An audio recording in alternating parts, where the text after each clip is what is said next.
Good evening, everyone. Welcome to the Wednesday, September 9th meeting of the Lebanon Utility Service Board. Let the record reflect that all board members are present, minus Jim Urban. Hope Jim's doing well. And the meeting was appropriately advertised. Please stand for the Pledge of Allegiance. Pledge allegiance to the flag of the United States of America and to the republic for which it stands, one nation, under God, indivisible, with liberty and justice for all. Okay, first item tonight is approval of the minutes from the August 19th, 2020 meeting. Everyone had a chance to review those minutes, and if so, are there any questions or discussion on the minutes?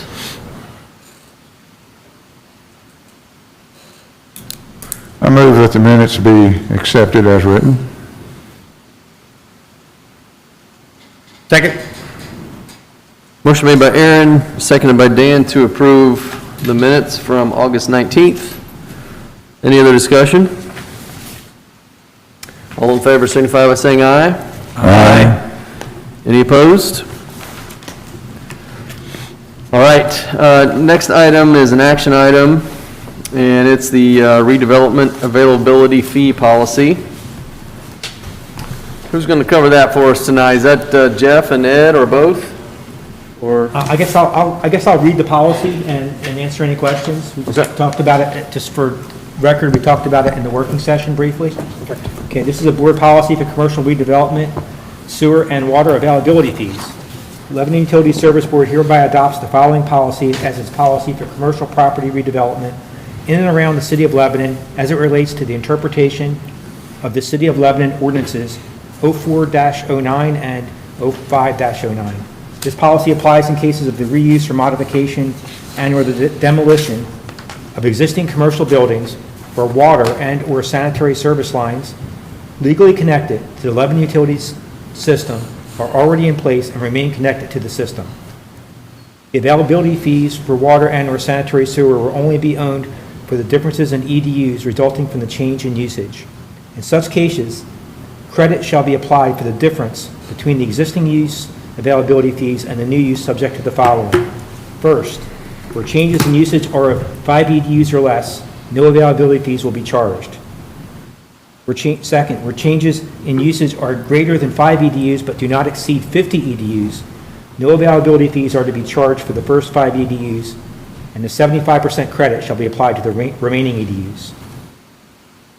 Where the changes in the usage exceed 50 EDUs, no availability fees are to be charged for the first 5 EDUs.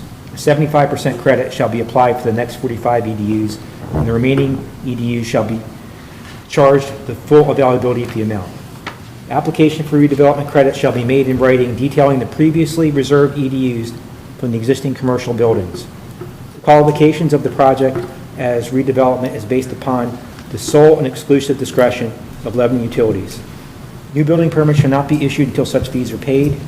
The above policy replaces and supersedes the previous board policy for commercial sewer and water availability fee charges in cases of redevelopment adopted December 21st, 2005 and March 23rd, 2011. Now that concludes the reading of the policy, but I just wanted a little commentary. This really helps out the city as far as redeveloping old lots, and we want to be a good partner with the city and charge the availability fees that are right and correct to support our system and keep growth paying for growth and keeping the system in good repair. So with that, I would open up for questions. Thanks, Ed. So this is not a new policy. This is a modification to our current policy that would be seen as development friendly, right? As you mentioned? Yes, it's development friendly. It's us trying to help planning and development develop older vacant buildings and redevelop them and just transform the city. Anybody have any questions for Ed or on the policy in general? This is a situation where something is both developer friendly and city friendly. In my opinion. So I just wanted to share that. Yeah. All right, any questions, comments before we vote on the redevelopment availability fee policy? Do we have a motion at this Not point? yet. Okay, well, I would move then that we approve the modified redevelopment availability fee policy. I second. Motion made by Dan, seconded by Bill to approve the redevelopment availability fee policy. Any other discussion or questions? I would say that we need to clarify and make sure the policy is for commercial property redevelopment only. That's correct, isn't it, Ed? Yep. Yes, sir, it's part of the policy. Okay. All right, all in favor signify by saying aye. Aye. Any opposed? All right, thank you for that. Next item is the Ulen MOU. It's an action item. And Jeff, is this something you'll be It is. taking? Board, as you are aware, we have been working with the town of Ulen for some time to assist with the upgrade of their electric system. And as you remember, their current facilities have below-ground transformers, which we no longer support.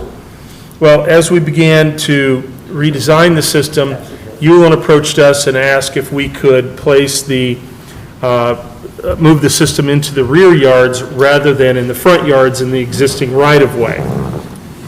So, as we began looking at that, there were going to be some cost differences, part of which you approved at the last meeting. But this agreement is sort of an agreement to agree. There will be at least one other document that's born out of this, should the board choose to approve this. But this memorandum of understanding, in essence, says that the town of Ulen will pay the construction cost difference between the front yard design and the rear yard design. So the front yard costs approximately $200,000, and the rear yard design, whatever that cost may be, will come back to the board from a bidding process. Alpha is working on that design now. Ulen would pay, if they want it installed in the rear yard, they would pay that cost difference. So, this memorandum of understanding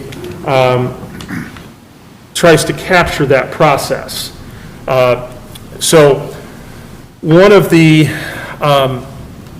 and so you, just as an additional note, one of the residents supplied one of the exhibits, Adam DeHart, did some of the engineering work and design on Exhibit A, and so you would have received that as a handout earlier today. We also have a second agreement that has been with an edit, a red line that's been incorporated into a second draft for you to consider. But relative to the MOU itself, I'd be happy to answer any questions. The second draft is a request by Ulen that the engineering fees that you agreed to pay half of or split the cost last meeting, if the rear yard design is used, that those fees would go into the pot for Lebanon Utilities to pay. In other words, that would be an offset against Ulen's share that they would pay in this. In other words, Ulen no longer wants to pay 50% of the engineering fees. For the rear yard design, that's correct, sir. Before, that was the agreement. That was, so, yes, with this caveat, that we have been, this memorandum of understanding was drafted almost a year ago, and it's gone through several iterations, and staff has put in a great deal of time trying to get this project that underway. We've gone to great pains to remind Ulen that they have a fragile system. As we saw by the outage last week, and Jeff Greeno and his crews did a great job limiting that outage to hours, not days, by having some emergency plans in place. Ulen's system needs to be replaced, and we are pushing hard to get that done. The suggestion to pay a portion of the engineering fees was made by Ulen to help pacify us in our desire to move this along. I'm not suggesting that we pay that portion, but is now their request. Jeff, do we have hard numbers yet on exactly what their cost versus our cost versus what they're asking us to pay as before they were willing to pay, or? A good question. So we know, we have an estimate that was based upon a price provided by a contractor last year and some Butler-Fairman analysis of the front yard design, and we feel comfortable with that number. Ulen has had that number for a long time, and there's been a little bit of questioning of that number recently, but that is that's one element of the memorandum of understanding that's important. The remaining cost of what the actual cost will be for the rear yard installation, we'll have an engineer's estimate from Alpha, but the way the agreement is set up is that they would be responsible for the actual cost, plus change orders, et cetera, when it's installed, when we go through the public bidding process. We estimate that number, and I regret putting this number in because it's caused a great deal of confusion, seemingly with Ulen. We estimate that number to be about $85,000 is what we think we will see front yard to rear yard difference. Front yard to rear yard difference is 85,000, and that includes the engineering, or no? Does not include the engineering. Do we have a better feel for how much an engineering cost will be? Yes, I believe it was, and John Leitner may have to correct me, I believe it was about either 15 or 15,000. Yeah, 15 is what I remember. So we're talking about $100,000 difference to move these boxes, for lack of a better word, from the front yard to the back, including engineering fees and labor and extra material to move them from the front to the back. That seems awful low to me. Just to clarify, I would say the engineering's got to happen no matter what. So that cost is, the 15,000 is going to be the 15,000. Okay. No matter what from Alpha. The cost difference, what we're estimating is really what we did as we looked at it. The construction cost difference seemed to be about 75,000 between the front yard to the rear yard system, just based off of length, proportionality. We got up to an estimate more like 85,000 when we had to add in, going through the backyards, additional camera work to ensure that property damage wasn't going to come back in some kind of a suit, and then additional insurance, things of that nature, some additional inspection. Bonding cost, et cetera. Yeah, it's definitely harder to go in the backyards than in the front yards. Yep. And that's where all those kind of cost difference. It's also longer to go in the backyards. That's where you're getting that. And I know that, and I'm asking a lot of numbers questions, but I know that this big project, that 85,000 or 100,000 that we just discussed, that's only a portion of the entire Ulen upgrade project, right? That's correct, yeah. So basically, you're saying Lebanon Utilities would be paying for about 200,000 of it, and they would pay for the remainder. That is actually. Okay. And that's consistent with Indiana code, or administrative code, that says when somebody wants to move a system to a different area, like a developer, this is how we would treat a developer. So there's been some, relative to these fees, and Aaron, I had a conversation with one of the folks at Ulen, and I told them, when they made this request, I said, this is not the way it was presented to the board, nor was it my understanding, nor do I believe it was theirs. And so I just said I would put it in there and let you guys decide what you wanted to do. So Jeff, If the extra cost is 85,000, we have two memorandum of understandings before us. If the cost is 85,000 and the engineering cost is 15,000, so that'd be, the first memorandum, the cost to Ulen would be 85 plus 7,500. Correct. In the second memorandum, the cost would be 85 minus 7,500. It would just be 85. Just 85. Just 85. Yeah. 'cause they so would so pay- they've agreed to pay the 85, which is the difference. I believe that they will sign this agreement, Okay, but they're Okay. asking for the It'd be utilities just to pay the 85. engineering. that we agreed to split last time. Okay, so we're talking a difference of $7,500. $7,500. Let's see, the way I read that second one, it would be 85 minus the 7,500. I didn't read it right? No. Okay. No, if I misdrafted, that's not the intention. There's two separate agreements that would be in operation. One is the one you approved where you agreed to split the fees, and now we would pay 100% of those engineering fees. Okay, so they're saying we'll pay the difference to move from front to back.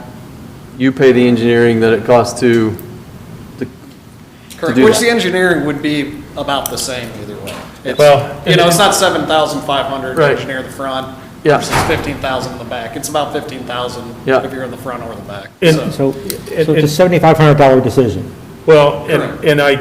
one of the things that I think Jeff Greeno and I discussed, I think Jeff, and just different views, so you're aware, Jeff, correct me if I'm wrong, I think Jeff was thinking that the engineering would be considerably easier in the front yards because there's already an existing system there that would lead the way. Now, I'm just pointing out, as I see Jeff in the back, that was a comment made. So I don't know where that falls in the scheme of your decision-making. Was that something that we possibly represented to them? No, sir. Okay.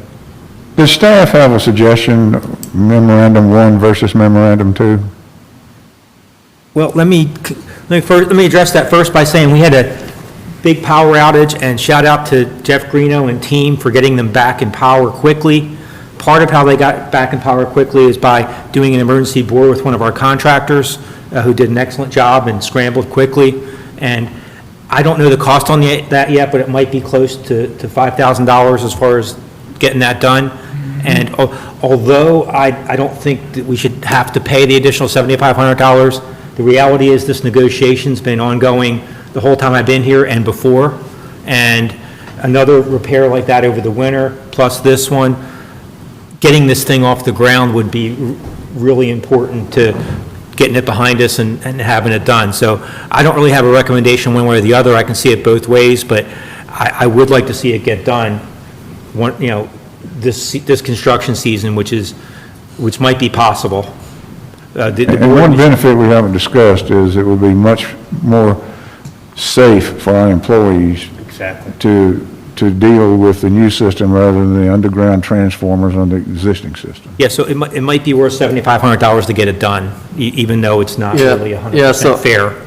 Right, so obviously I don't vote, but I'll give my opinion that in the grand scheme of things, like Ed said, this has gone on for a long time.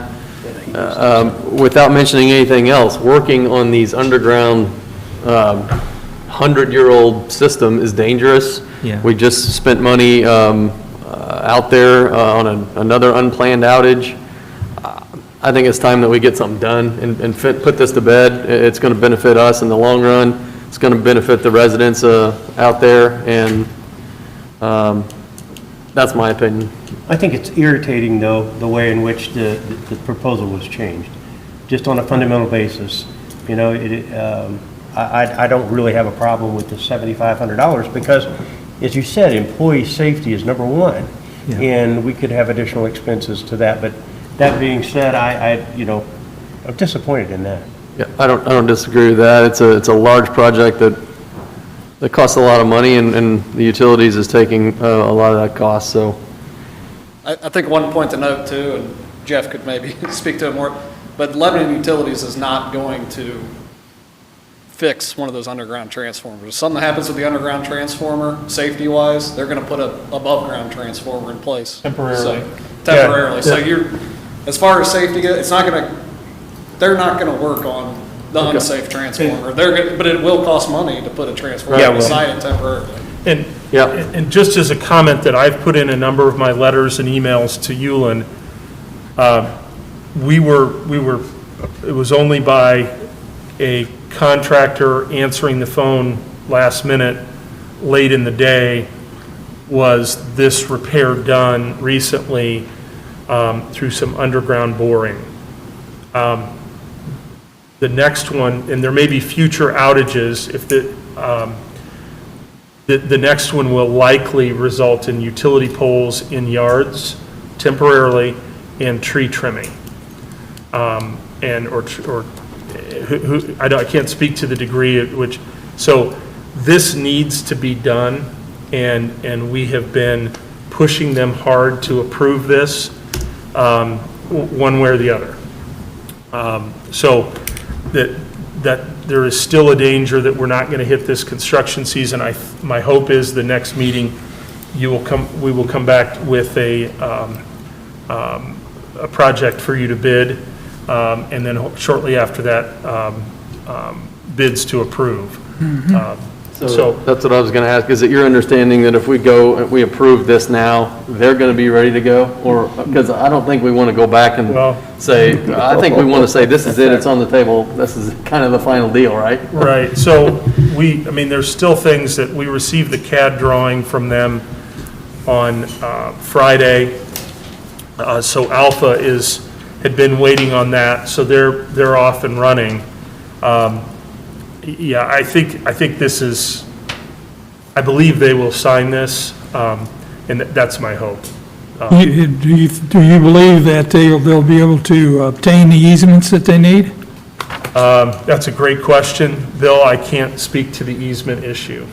That certainly will be in my email if one of these is approved, that we can't let this for bid until it's been this board's position, that we won't send out bids until easements have been approved and land is acquired. So I can't answer where they are on that. And the town issues those easements, the town of Ulen, with approval of their homeowners, right? Correct. Okay. Correct. So one other thing, just so the board understands the intent, if they approve the MOU with the Ulen edit, if Ulen would not, if the project would come back in too expensive, and the rear yard project was not approved, Ulen would then pay for the half of the Alpha engineering expenses. So it's conditioned upon the rear yard being installed. I didn't realize that. All right, any other questions or discussion on the Ulen MOU?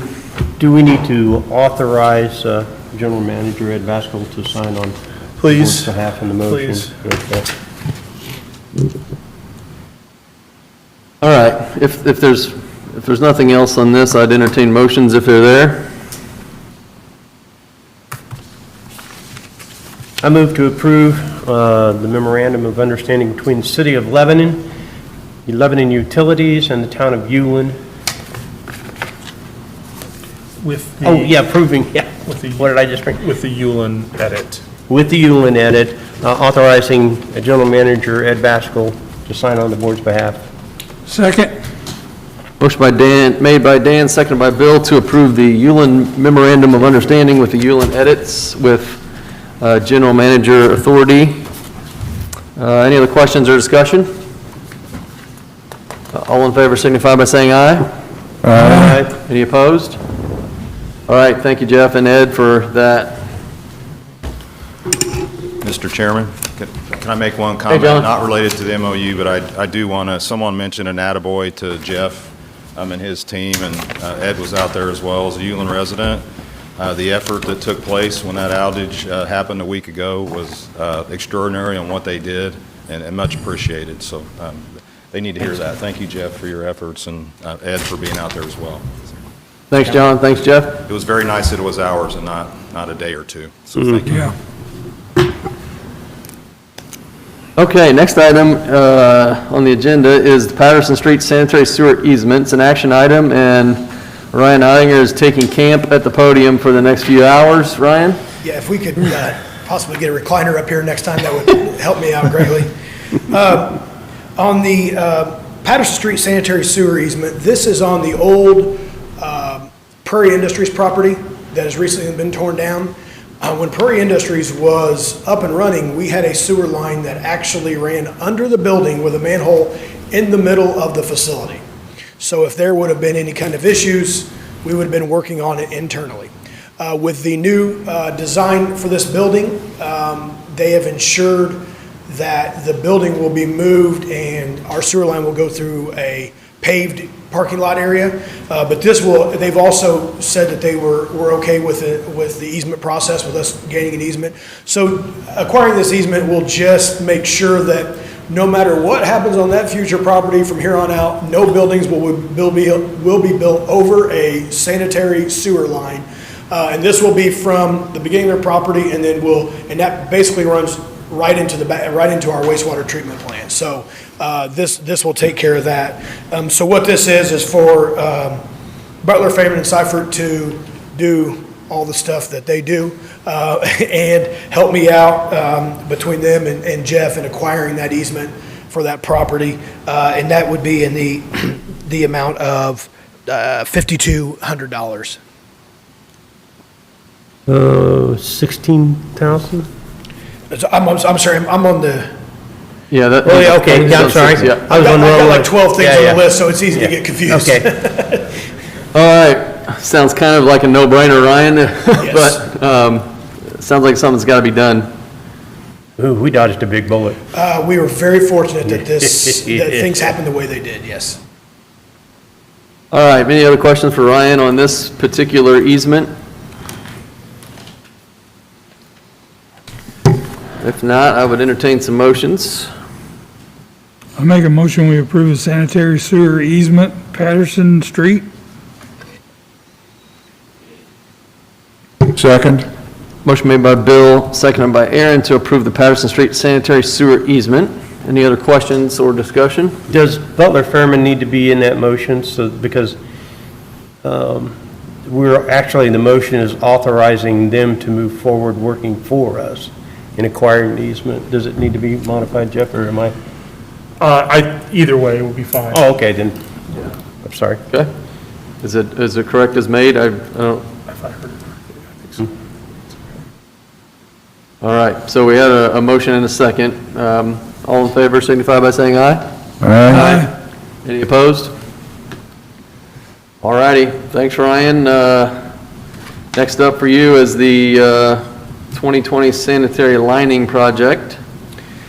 Yeah, this will kick off the beginning of our sanitary sewer lining that we do throughout town.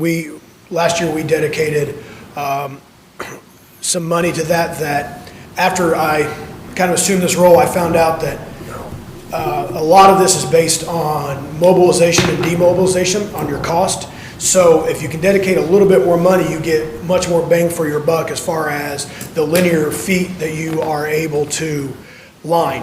So we've dedicated some more money to this, and the nice thing about this project, the city has some storm that they want lined, and it's a really small project for them, so it would have been an astronomical fee, but we can incorporate, it'd be separate cost-wise, but all the equipment will be here, so they'll be able to save some money with the mobilization cost, and it's going to be a great joint project with them. So we'll do all the coordination on that, but for our end, it will only be sanitary sewer, and this will kind of get everything started for us. We have, for the entire project, $300,000 dedicated to this.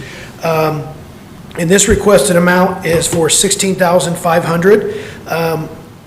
The contract documents and bidding assist will be 6,500 from Butler, Fairman, and Seifert.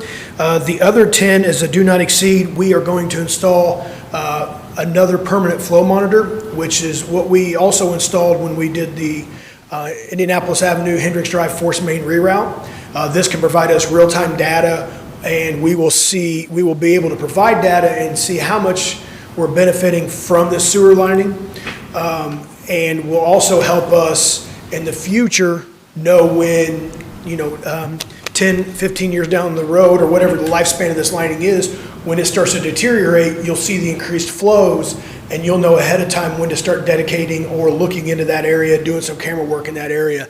So we've kind of made a joint effort. I've talked to Ed about it, and I've talked to BF&S that any future sewer project we've had, it is worth it for us to go ahead and install the permanent flow monitors and stay ahead of any potential issues we might have with sanitary sewer overflows or any backups that could be caused inside the home. And that's what these flow monitors will help with. And so that's kind of what those two costs are. So together, it will be 16,500, but broke down will be 6,500 for BF&S, and the do not exceed of 10,000 for the permanent flow monitor to be installed as this project gets, after the lining, obviously. We're not going to put the flow monitor in and do the lining, but after the lining, so we can get some real-time data and really start to figure out and pinpoint where we're doing the projects and seeing where we can get the most benefit for the ratepayer's dollar. Yeah, good job. Ryan, can I add on to that a little bit? Just big picture stuff is that one improvement Ryan's made since he's been in this position and also with BF&S is we've talked about putting in place an asset management program. So let me just, big picture, before they would pick a lining project based off of what a prior manager thought was leaking, based off of main repairs. Now they have everything in the GIS system. BF&S does surveys. There's CCTV camera videos where they assess the condition of the pipe, and they've picked the worst spots based off of this flow study. So we're expecting to get a lot of bang for the buck when we do the linings. I know when we had the joint session, there was talk about we hadn't got much bang for the buck before. This all reduces infiltration and inflow, and it's going to help our system, and it's public sewer, and is a really good way to spend our money to reduce I&I, and it's ultimately going to end up being lower costs for the sewer operation. And also, I guess, I'm pretty sure I know the answer, but with Henderson Drive, we just completed, one of those flow monitors is going to go on Henderson Drive and give us some good data as to how much improvement we did in that area. It actually already has. It was installed, and we are already gathering real-time data. We had a pretty good rain event, well, not recently. Obviously, we haven't had any rain recently, but so it's been working real well. No, we had early summer, we had a large rain event that I believe was over a couple inches of rain. And before talking to my crew, based on before we did the reroute, Green Street would have overflowed. We would have had multiple SSOs in that area. And at this point, I believe we got into about the 90th percentile on how full that was, which is still not, I'd rather it be less, but knock on wood, and based on data, we saw that our construction and our engineering was correct in moving that and did prevent already some overflows in the area. Now, if we have some historical rains, nothing is guaranteed, but some of the traditional overflows have already been prevented from that, and we have real-time data and we can pull it up. We are having an outside company maintain these until we get enough. We're going to train, as we get them, we're going to train in-house employees to do all the battery repair or the battery replacement, all the cleaning and stuff like that. So they'll be able to pass that over to us, and they will do the installation and we will do all of the maintenance. Right now, as they're new, we don't want to take any chances and have them possibly damaged with some inexperienced employees. So we're going to be working with the company on that. But yeah, that's already showing data. And before, when we did the lining, we used the best data possible, and a lot of that was age, and a lot of it was, hey, I know that we have some issues here. And as data's become more available, and we can use multiple sources of data. We have been able to further pinpoint. We are currently working with BF&S on a wastewater study, and we've done a lot of camera work outside of just this project to try to pinpoint any trouble areas that we might have, not only for this year, but for in the future. So it is an ongoing, once we get this line, we'll be ready. We'll already be pinpointing stuff. We already are pinpointing stuff for next year's budget and to put in the lining process to make sure that we are continuing to maintain the assets that we've already paid for and put in the ground and need to maintain.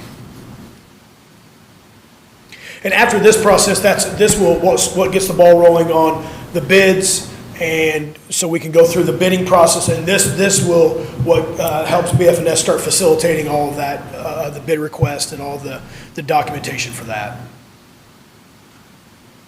All right, Ryan, thanks. Any other questions for Ryan? I know this is always a budgeted item for lining, and probably no exception this time, so any questions or anything else for Ryan before we take motions here?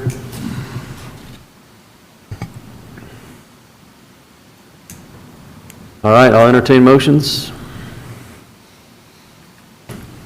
I move to approve Butler Fairman and Seifert Agreement for Engineering Services for 2020 Sanitary Lining Project in the amount of $16,500, $10,000 to be used for the engineering of the lining, $6,500 to be used for installation of a flow monitor. I think that's the other way around. I'm so sorry. It's the other way I think around. it's the Oh, other way okay. around, Dan. Well, gosh, I had it I just know. rolling off. I'm at the tip sorry, of my I didn't mean tongue. to stop you. Hey, it's recorded, just It all equals the same, you're right. Yeah, that's right. Okay, so I stand corrected. I second the corrected motion. Motion made by Dan, seconded by Aaron to approve the 2020 sanitary lining project. Anything else for Ryan? All in favor, signify by saying aye. Aye. Any opposed? All right, Ryan, creeping closer. We're halfway there. Next item is 2020 water loss audit and validation. Yeah, in 2019, Governor Holcomb put out a mandate that all water departments do a water loss audit and validation. This is specifically tied to the Indiana Finance Authority, who we use for, they're great for low-interest loans and for some of our larger projects.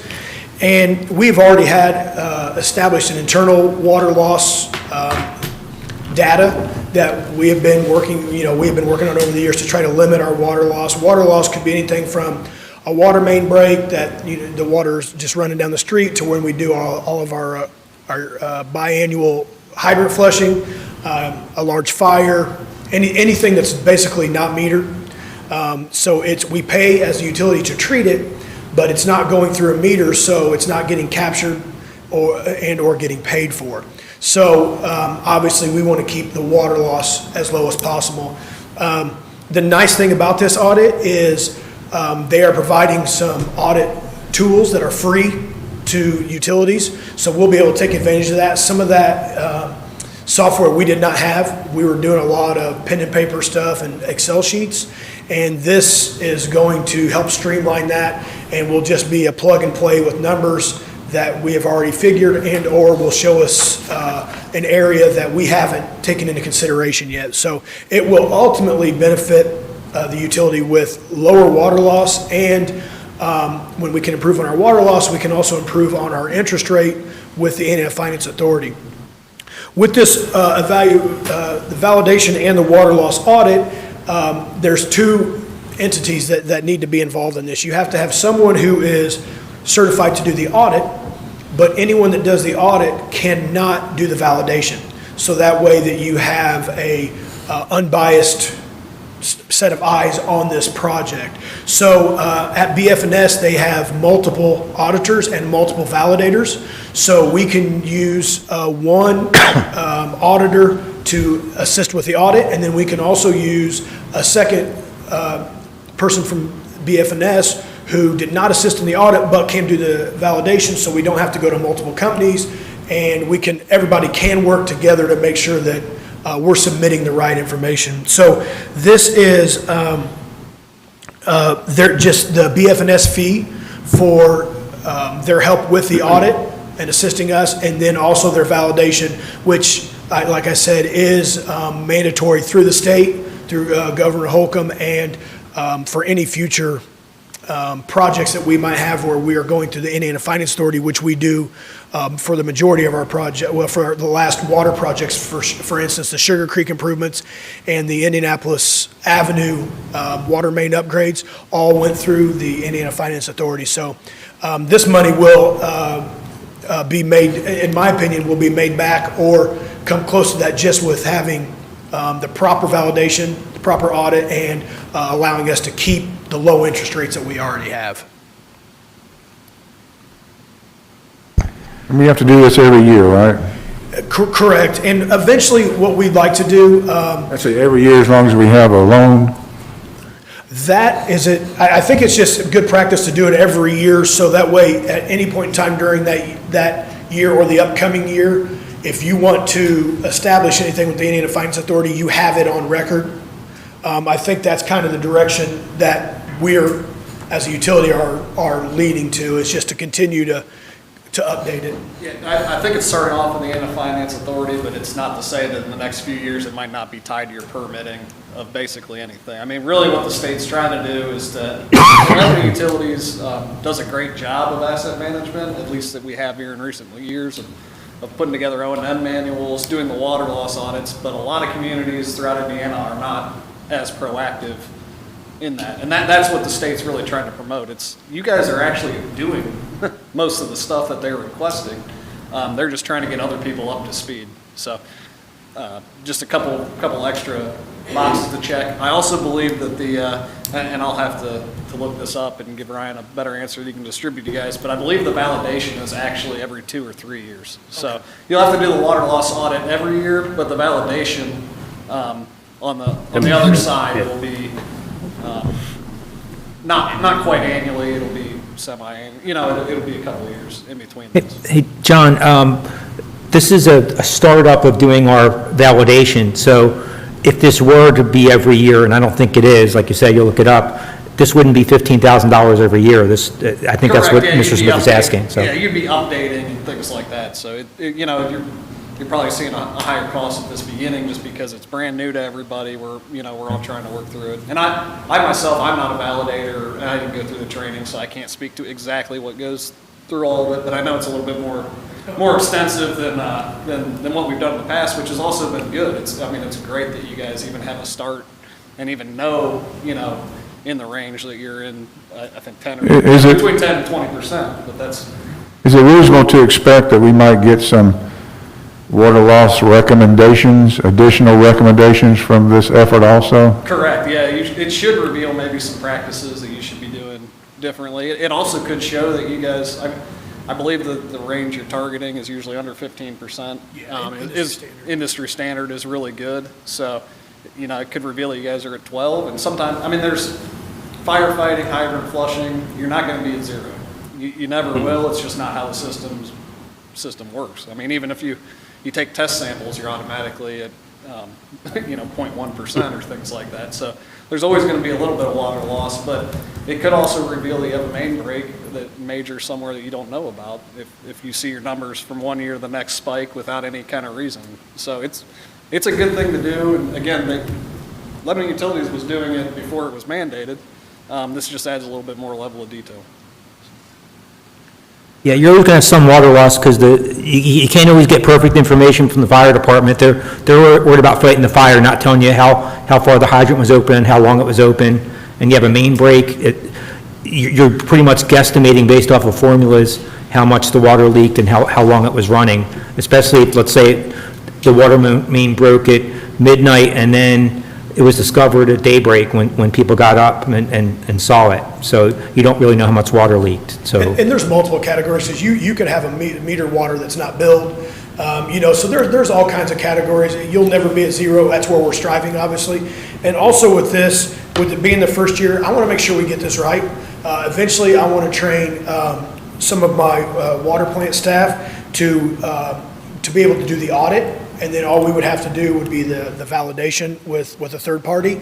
But right now, with it being from, ground zero or the very beginning, I want to make sure we get this right, and I want to make sure we get started off with the state and the Indiana Finance Authority and possible future permitting members of IDEM, that we get this right and correct, and we're on the right track with them for any future audits or any future water loss validations. All right, thanks, Ryan. Anything else, questions for Ryan on this item? If not, I'd entertain some motions.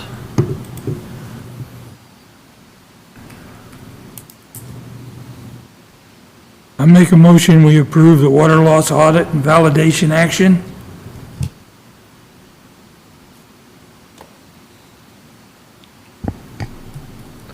Second? Motion made by Bill, seconded by Dan to approve the water loss audit and validation, and that is for... Should we add the amount of $15,000 and? Yeah, I was just going to add that for Butler, Fairman, and Seifert agreement for engineering services for 2020 water loss audit and validation, the amount of $15,000. All in favor signify by saying aye. Aye. Any opposed? All right, thanks, Ryan. Not yet. Almost. Next item is the Abner Longley Storage Tank and Booster Station Design Agreement. This is the big one. So we recently redid in early 2020 our capital improvement plan for the water. And for about the last 10 years, have been really pushing internally for water storage.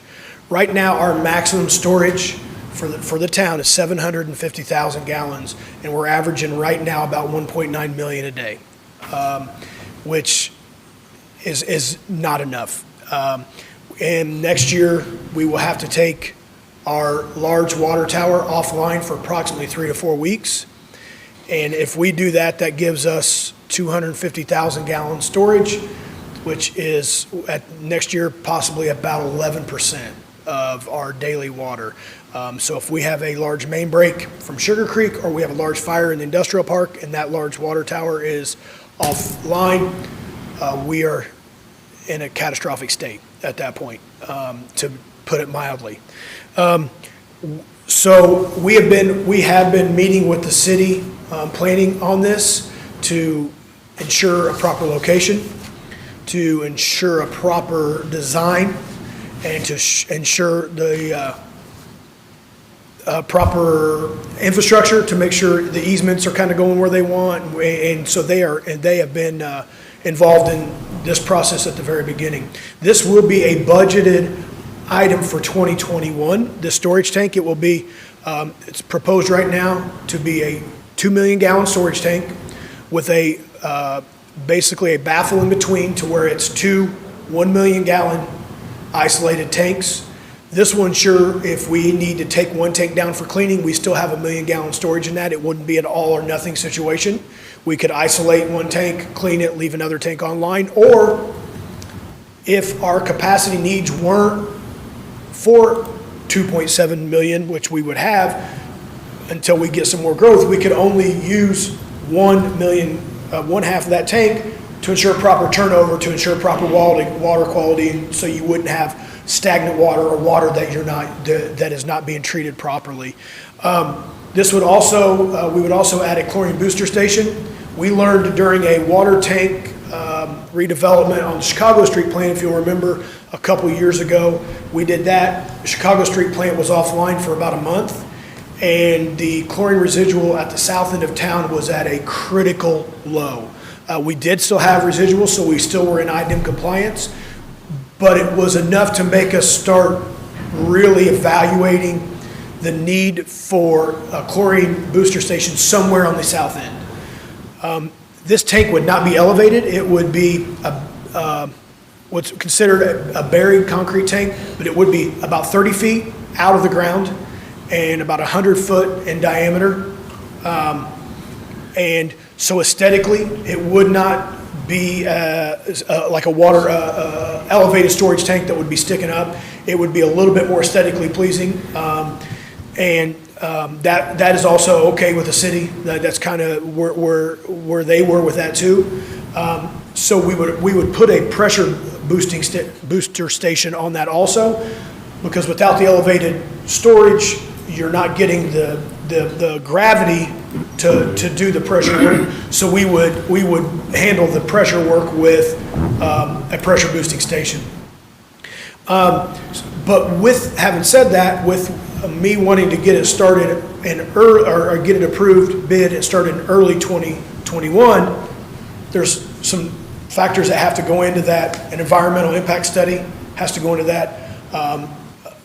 Easement allocation and easement securing has to all happen before, and that stuff, as we know from the past, can take time.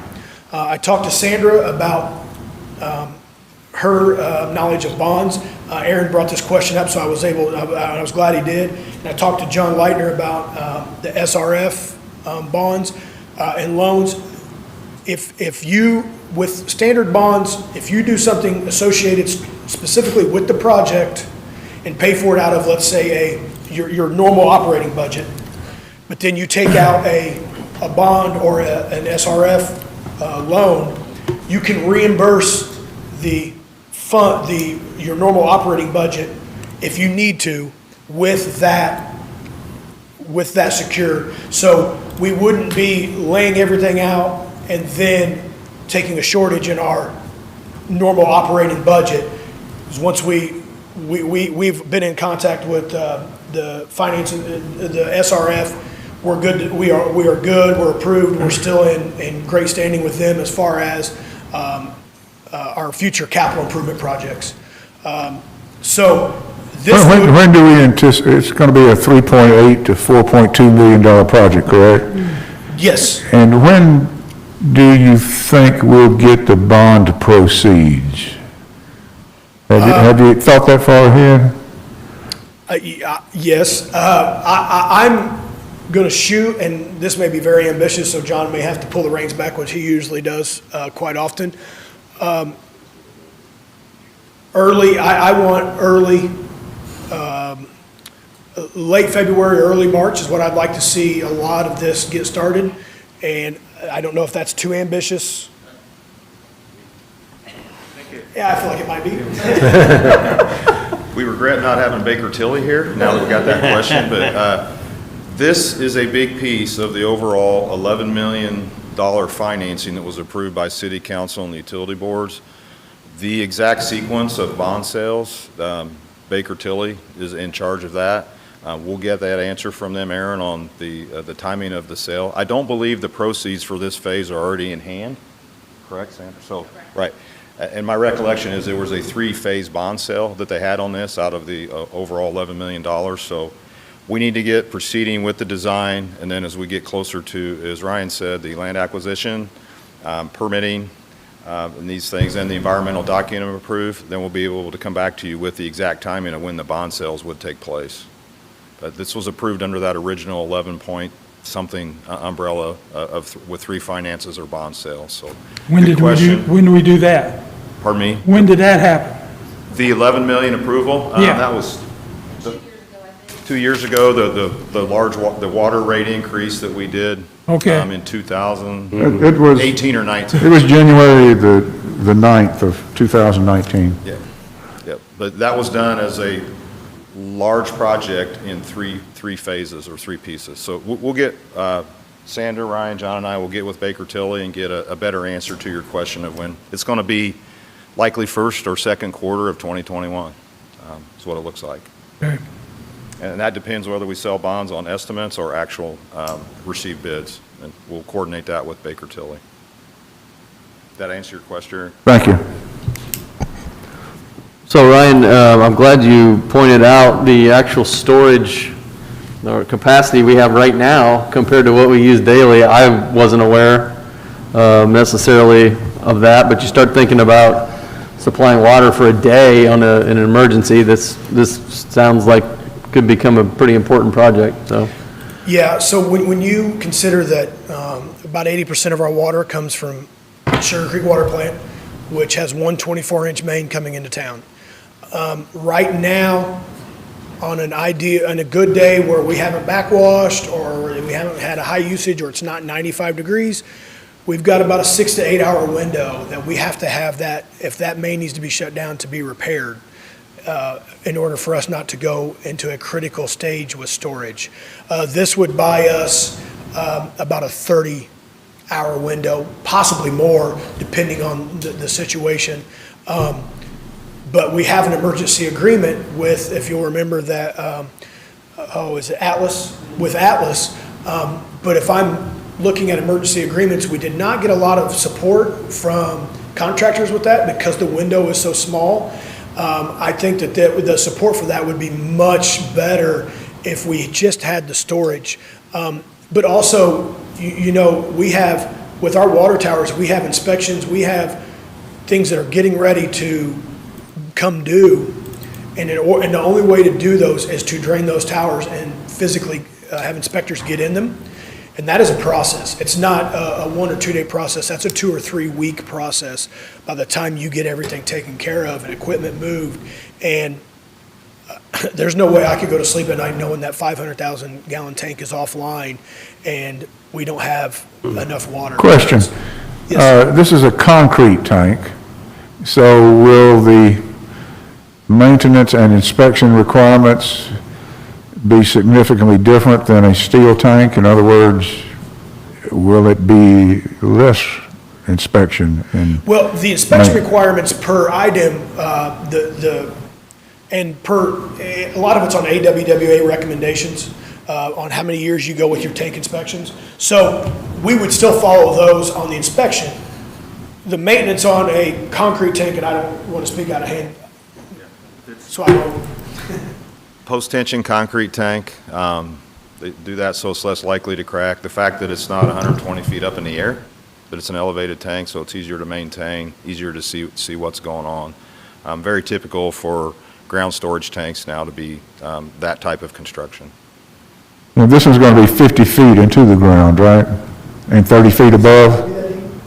No, I think what I heard Ryan say is 20 to 30 feet above grade, and then just foundations below grade. Oh, okay. Oh, so it's, I thought there was more. No, it's going to be maybe 5 to 10 feet below. Right, yeah. 5 or 10 feet. Okay. Mostly above ground. And we'll have, as we proceed in the process and the design, we'll have some graphics or renderings, things that we would come back to the utility board, and we've spent a lot of time up to this point with city. It's in a park setting, so we'll be bringing back things for the utility board, the city council, the parks department to look at. Aesthetics on this will be important on that tank. Big ladybug painting or something? We are open to ideas, yes. And John mentioned the Parks Department. We have had multiple meetings with not only Planning Department, but with John Messenger in the Parks Department to see if there's anything that we can do design-wise or maybe drive-wise that could not only benefit the utilities, but benefit the Parks Department too. If we're going to do it anyway that, if we have to do it for our own project, if we can help the city out, help the Parks Department out, they are fantastic with our wells and our drives. They do a great job of helping us whenever we need it, so anything we can do with them. But we've had, I would say, between the Parks Department and the city, almost a dozen meetings already on what their concerns are and what their needs are. The last thing I'd tell them is this is a ground storage tank with 2 chambers, so when we do maintenance on it, we can keep having service. Yes, and that, John brings up a good point. So, like I said, this is a 2 million gallon storage tank, but it will have 2 chambers. So on inspections, Aaron, it will make inspections, we can still keep a 1 million gallon storage, still keep that thing moving. Take one down, drain it, do the inspection on that, get it inspected, get it passed for all your bacteria tests and all that to make sure you can put drinking water back in it, fill that back up, and then take the other one down. So we will only be taking down half of the tank at a time for inspections, whereas now a tower, it's all or nothing. It's either empty or it's in use. There's no separating the two, which is why we kind of went that way, so it would make maintenance and inspections much easier. Take a quick point on that too.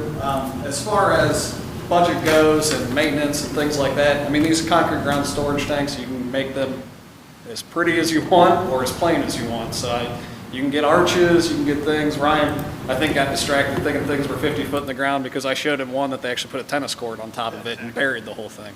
There's a lot of different items you can do, but the two-chamber tank is a really cool idea.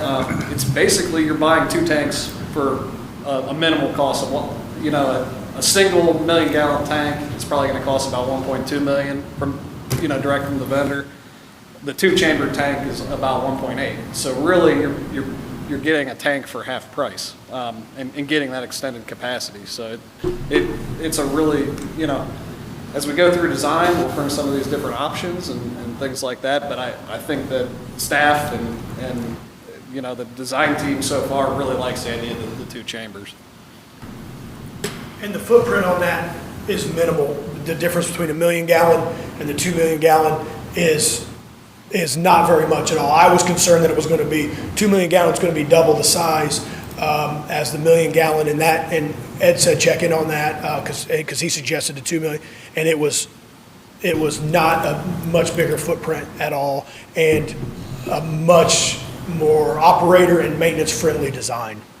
So what this will do, this process will start the BF&S to assist us with the starting, if I'm right, John, starting the design, working on getting the easements. Is that correct? And the environmental impact study? Well, we've actually already started the environmental impact study with DER work that we have to do for SRF. I mean, what you get here is the full design, going out to, working with SRF, working on procuring. Mechanical, electrical. Okay, yes. Mechanical, electrical designer, survey, I mean, it's the full job. Including construction inspection, which probably that is a pretty good size chunk of the fee. So For the day-to-day? Yeah, so that would be an inspector on site.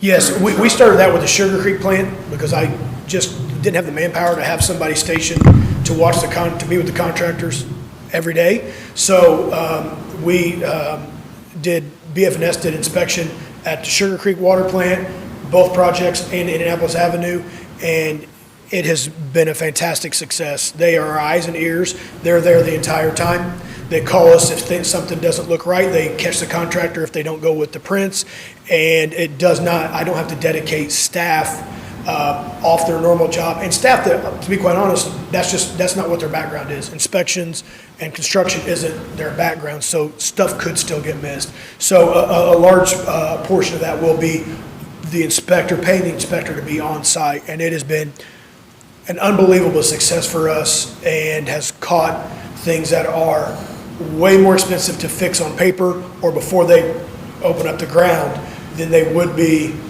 when they put them in the ground, bury them, make them live, and then we realize we've got issues because we didn't have an inspector there the entire time.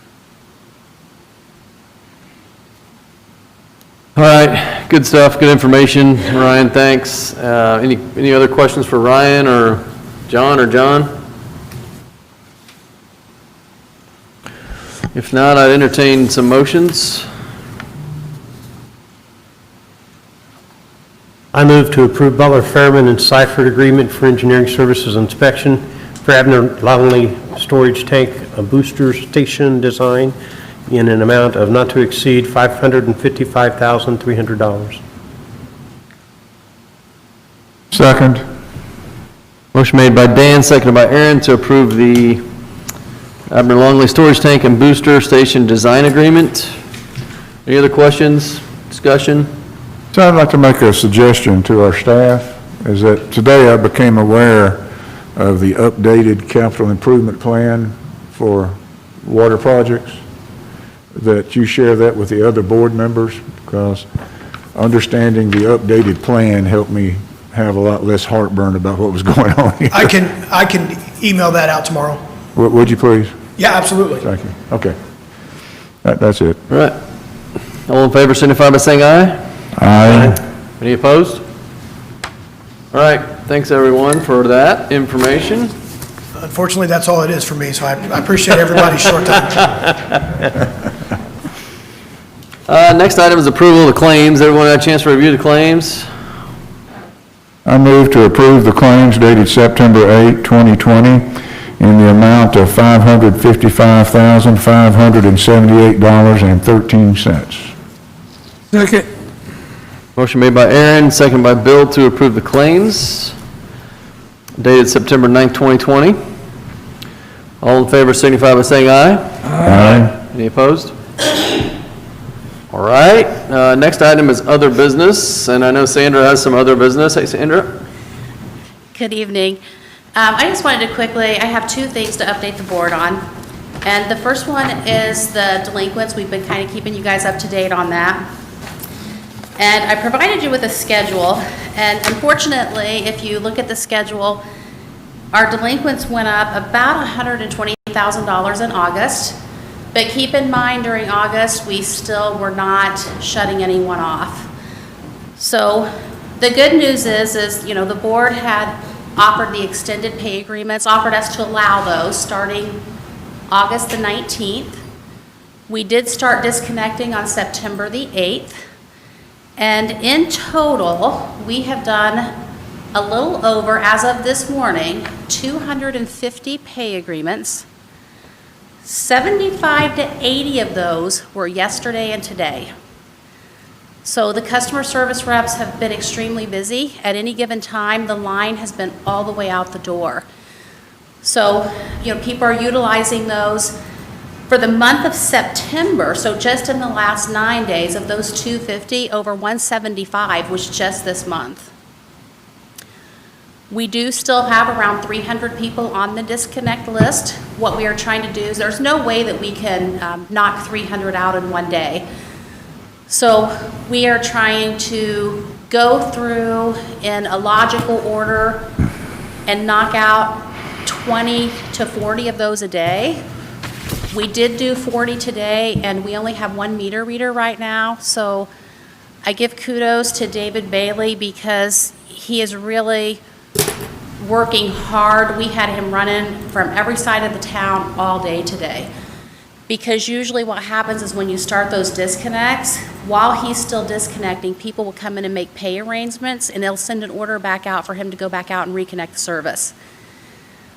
The good news is on electric, that's electronic. He can just go into the office and do that with the press of the button. As soon as we implement MDM, it'll be automatic with the payment. That makes sense, I understood that. You can reconnect electronically, is that what you said? Electric meters. So electric meters, he can do that from his computer. But the water meters, he has to roll a truck for. Okay. Once we get the MDM implemented, which I think will be sometime next year, then the payment agreement when they come in the office, or the payment by the credit card system, or payment in the office, will automatically turn the meter on. But we haven't got that link finished yet. So we've got 300 people that we're going to disconnect. You expect, when it gets to that point, that some of those folks will submit a pay agreement? Yeah, I think today we submitted 40 disconnects today, and around 26, 27 of those came in. Now, we had other people that came in addition to that hadn't gotten disconnected yet. Just word of mouth, because they know they will. So it's a little premature to think that we're going to end up with 300 disconnects? Correct, because people are coming in. We are posting on Facebook at least once a week, reminding everybody to come in and make that pay arrangements, because the disconnects have started. Yeah, there's a lot of people that are going to pay right when they get the disconnect notice, is what we found historically. And also, we may have flattened the curve, but we don't know yet. It's too early, because people are just doing the pay agreements. I will attest, being out there, that they're busy as all get out. Ever since we started making the automated calls, the phones have been ringing off the hook, and people have been coming in, so. Yeah, and a lot of it'll be word of mouth. Once they see that we really are, some of it's neighborhood driven. If we go in and we turn off 4 people, we'll have 5 others from the same neighborhood come in and make an agreement, because they know that we're in the area doing that at that point. Well, a happy time. Do what? I say it's not a happy time No. for anybody. No, everybody has been doing a great job in keeping their spirits up, and I think that's important. So that was the one item on the update on the disconnects. The second item I have for you guys is on Friday, I did get the health insurance renewal from AIM. From who? AIM, Oh, AIM, okay. yeah. And, you know, they do their best to come up with the best rates for us, and when you hear what the rate is, it's pretty amazing. Unfortunately, they work so hard on it that they normally give us a very small timeline to make that decision. So right now, what they sent out in the email on Friday was, hey, you have until 18th to give us your new elections. Well, we don't have another board meeting before the 18th, and it was too late for me to get it on the agenda by the time I got it late Friday evening. So I have asked AIM for an extension. I'm waiting on their response to see if they'll give us an extension. They have in the past. Worst case, if they don't, I'll have to talk with Ed about maybe doing a special meeting right before the 18th or something to that effect. The good news is our rates combined with the city rates this year, we are at a 0.3% increase. Is there a motion on that? Hang on, take it while you can. Phenomenal. So overall, I thought that was pretty Can we amazing. make a motion on something that's not on the agenda? Seriously. I don't know. So what I would prefer, I mean, this happens every year. Yeah. And It it's frustrating. Okay. My preference is to not do that, especially on something this size. So I'd like to see what happens on the extension. They've granted it. You know, we could put a process in place that Ed could approve this in anticipation if the extension wouldn't be granted on an emergency basis, but what would likely happen is Ed would approve it, and then part of the reason I wanted Sandra to discuss it is we would then make a retroactive request of the board to approve Ed's execution of the document. So, I don't think we'd have much trouble approving retroactively a 0.3% increase. no. Yeah, and one option that's open to us just uniquely in this crazy year is we could do a special Zoom meeting. We don't have to meet in person. That's very convenient. I'm hoping they do the extension because we also usually approve the ancillary at the same time. So they've submitted that, they don't have a deadline on that like they do the health insurance, so we have a little bit of time to look at those, look at other things if we want to. But on the health insurance, I know it's, you know, they have so many municipalities put together that by the time they get it out to us, there's just normally a very small window of time for us to get back with them. And I don't think that becomes an issue for the city because their stuff normally gets approved in the budget season. Whereas ours, you know, we have to hit those board meetings, and every year, knock on wood, one of these years is going to work out for us, but every year it seems to hit that where we just had a 3-week gap, so it just barely misses our board meetings. I think the good news is that increased rate's not going anywhere, and if we think it's going to, we'll make it happen. We'll approve it. Yeah, that 0.3% I was pleasantly happy with, and I'll send you guys the paperwork on it. Had we been alone, if I remember right, I had to look, I think we were at a 5% increase, and the city was at a negative 17%. So being combined really did help us this year. I think in the past few years, we've helped a little bit, but this year, the city rates helped us, so.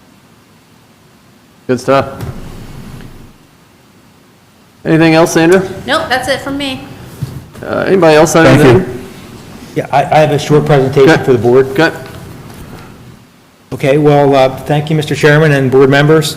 My presentation is called Your Community-Owned Not-for-Profit Utility. Now, this has long been a slogan for Lebanon Utilities, but what does it mean exactly? It's like with my kids, I say, the proof is in the pudding. They say, what's that mean? Well, it's important enough for us to put it on the footer of our stationery, so I thought I should talk about it a little about what we mean by community-owned not-for-profit utility. Well, first off, it means great value to the community with lower rates, fewer outages, and a direct connection to the customers. You aren't just a number with Lebanon Utilities.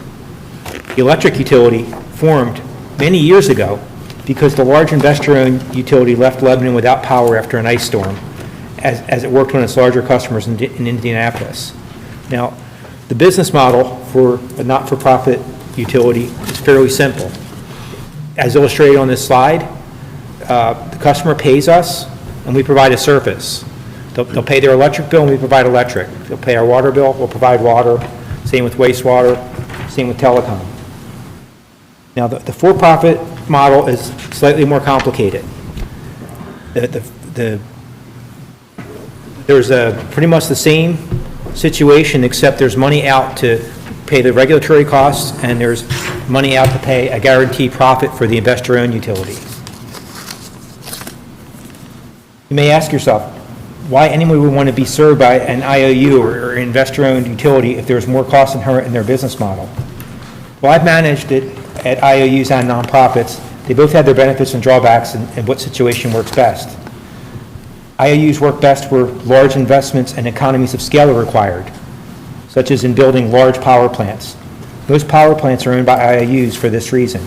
They need investors to generate capital. Lebanon's demand is 50 megawatts in power.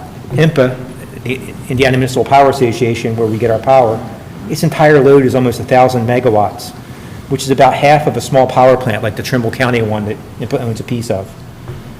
Even if IMPA could build a whole plant, it wouldn't be wise, as they would lose diversification of their power portfolio.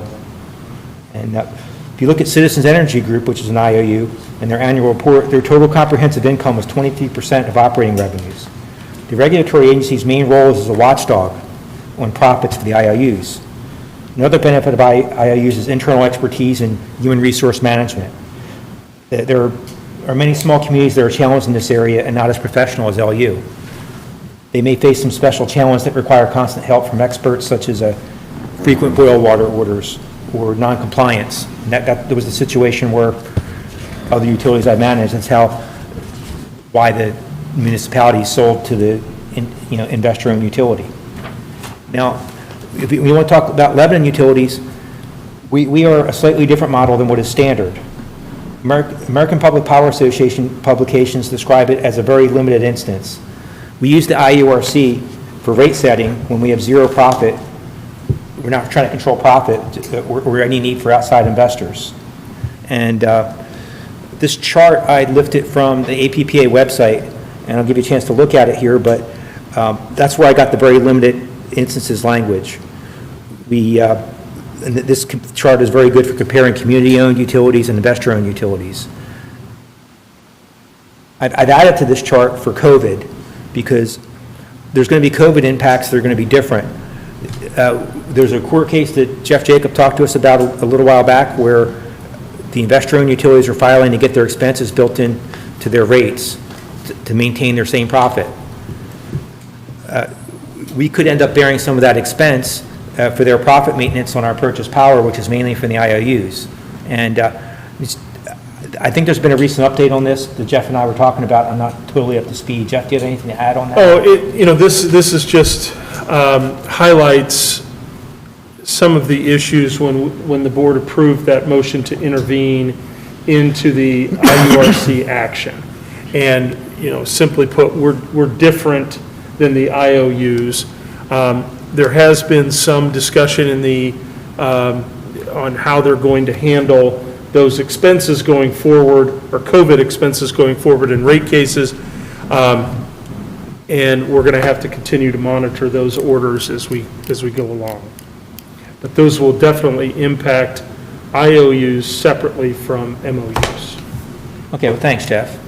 And I would say Lebanon Utilities' belt and suspenders approach with both elected, appointed, and IURC governance has worked, because this is a chart from 2016 rate case prepared for us by Baker Tilly that shows how our Lebanon municipal water utility rates with local utilities. You can see that our rates are very low compared to places like Crawfordsville, Noblesville, and Whitestown.